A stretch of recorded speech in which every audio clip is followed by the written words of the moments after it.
Hola, ¿qué tal? Muy buenos, ¿qué tal?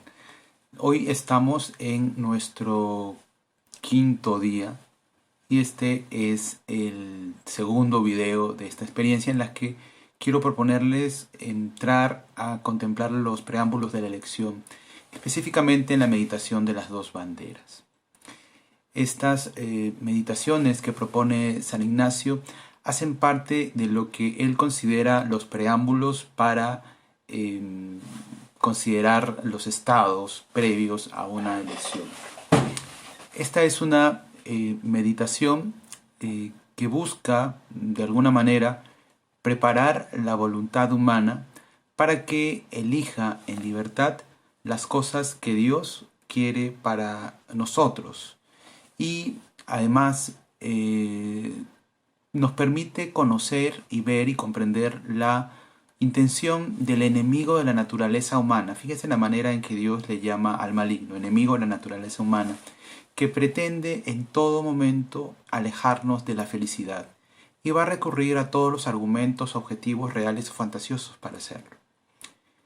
Estas meditaciones, si bien parece que polarizan nuestras opciones de vida, porque nos invitan a cosas tan concretas como, por ejemplo, hacernos pobres con Cristo pobre, sentir humillaciones de la misma manera en que Cristo las sintió, realmente nos van configurando con el Cristo histórico y sus objetivas condiciones de pobreza, sus objetivas condiciones de marginación y esclavitud, porque Ignacio sabe que lo que deseamos y queremos es conocer esto.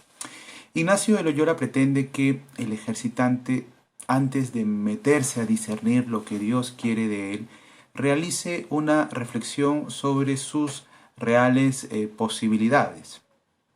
De hecho, nos pide que evaluemos cómo están nuestros criterios, hasta dónde llega la sinceridad de nuestra voluntad y cuánto es capaz de desarrollar el amor, hasta qué punto, si es que cabe la posibilidad de medir el amor, influye en nuestra toma de decisiones. Por eso es que Ignacio empieza proponiéndonos una metáfora absolutamente militar. Él fue militar y quiere que entendamos que estamos en un conflicto, que estamos en una batalla. Ignacio narra la historia de la meditación de las dos banderas, poniendo a Cristo que llama y que quiere que todos estemos debajo de su bandera. Usa un lenguaje bélico, como si todo el tiempo estuviéramos confrontados con la historia del mal. De hecho, para Ignacio estamos en ese gran campo de batalla en el que se ubican dos condiciones: Jerusalén por un lado y por el otro Babilonia. Cada ciudad tiene una carga simbólica y es que estamos nuevamente en combate todo el tiempo. La dinámica de esta contemplación, la de las dos banderas, la de Cristo y la del mal, supone reconocer una lucha antagónica en nosotros. Es imposible seguir a Cristo en la pobreza si no asumimos lo conflictivo que supone esta pobreza en nosotros. Conflicto que no es creado por Jesús, sino que surge, que aparece como consecuencia lógica de su propia vida y de sus opciones prioritarias. Opciones que son verdad, vida, identificación con los pobres y los más pequeños de este mundo. Identificación que se convierte en un camino que no podemos eludir para poder rehacer el proyecto del Padre. Entonces, lo que Ignacio propone es imaginar el lugar en el que están ambos bandos. Primero miremos el lugar en el que está Cristo, el espacio desde donde Él llama. Y ese espacio es un lugar agradable, bonito. Es el campo de Jerusalén. Es un campo agradable de imaginar y de contemplar. Imaginemos entonces, dice San Ignacio, por oposición el otro campo, desde donde Lucifer llama a los que él desea. Y ese campo, curiosamente, es Babilonia, que representa no solamente la majestuosidad del imperio, sino que en este caso, ¿verdad?, representa la localización del mal. Cristo llama con una manera específica de proceder. Y por otro lado, el mal, Lucifer, quiere tener adeptos. No se trata de hacer opción por uno o por otro. Es claro, para los que estamos haciendo estos ejercicios, que sabemos a quién deseamos seguir. Sin embargo, esta vez se trata de tener inteligencia de los modos de hacer y de proceder del mal. Se trata de tener claridad e inteligencia que nos viene dada desde la meditación del principio y fundamento. La gracia a pedir en este ejercicio es básico, es claro, ¿no? Es una formulación clara. Conocimiento de los engaños del mal caudillo para librarme de ellos, y conocimiento de la vida verdadera para imitarle en seguir esa vida verdadera. Esa es la petición, ese es el objetivo de esta meditación. Consideremos el sermón que cada uno hace a las personas que están por allí para convencernos. El discurso del mal, del enemigo de la naturaleza humana, es claro. Empieza invitando a atender cadenas de codicia, de riqueza, que en segundo lugar van a derivar en honor del mundo y en tercer lugar van a derivar y van a concluir en soberbia. Es una escalera.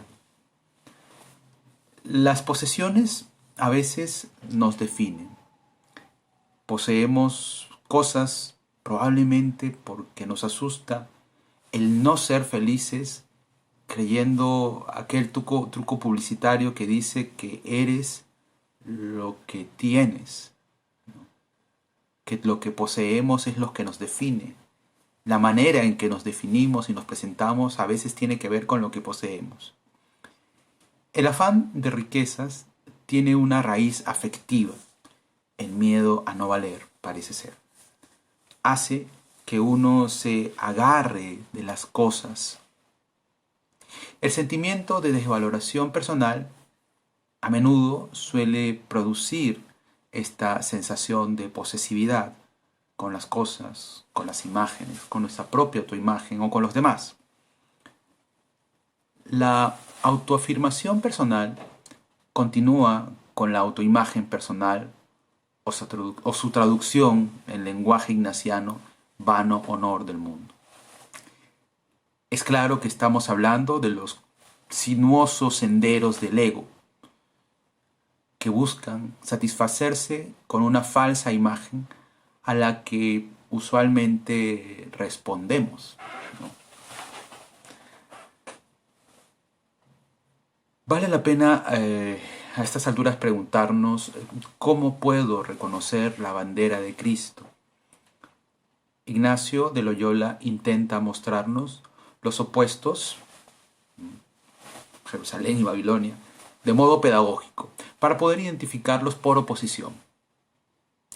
El mundo nos presenta criterios que no necesariamente deberían convencernos, aunque a menudo los convencen. Quizá por eso nos ayuda a mirar situaciones específicas de tentaciones. Y Jesús tiene las suyas, como nosotros tenemos las nuestras. Les quiero proponer algunos textos que nos pueden ayudar en esta meditación, en esta contemplación. Vamos a empezar mirando el capítulo 4 del Evangelio de Mateo, del 1 al 11. Las tentaciones de Jesús en el desierto. Sobre ellas podemos decir mucho. Jesús parece que asume en su experiencia la experiencia del pueblo tentado. Su experiencia es la nuestra. A todos nos puede tentar la idea de un Dios que nos ha abandonado a merced de nuestro caos y de nuestras pobres instituciones de salud en medio de esta pandemia. La tentación de Jesús, que es nuestra propia tentación en este contexto, es afirmarnos en la pregunta de ¿dónde está Dios? ¿Dónde está el Dios que yo conocía? Algunos textos para meditar acerca de la bandera de Cristo específicamente.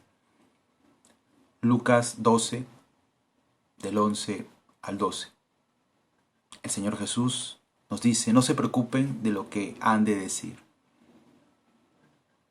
Lo que más nos preocupa ahora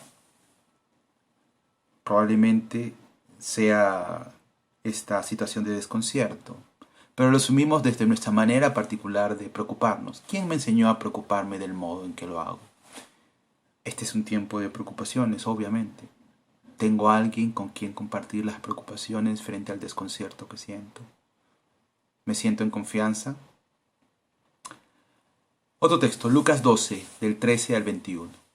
No ambicionen los tesoros. Hay un tesoro que es mucho más grande. Nuevamente, Lucas 12, del 22 al 31.